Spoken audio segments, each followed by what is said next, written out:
বাবা বাবা ইয়ে বাবা বাবা বাবা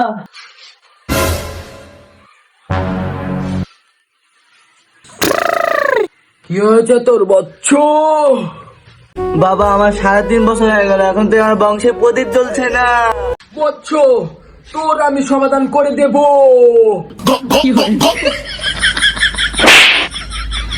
সারাদিন দেখিস টিকটক আর মেঘা, দেখা তোর হাতের রেখা দে, তোর হাতের রেখা চেক করি।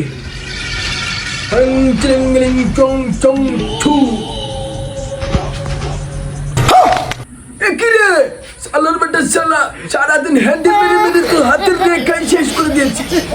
বাবা তাহলে কি আমার বংশে প্রদীপ জ্বলবে না বাবা? তোর একটাই উপায় আছে, জনি সিং এর মাথার চুল তাড়িয়ে পরে তোর মাজায় বাঁধতে হবে, তাহলে সমাধান হয়ে যাবে। বাবা জনি সিং এর তো চুলই নেই। তাহলে তো পোদ মারা দেগা।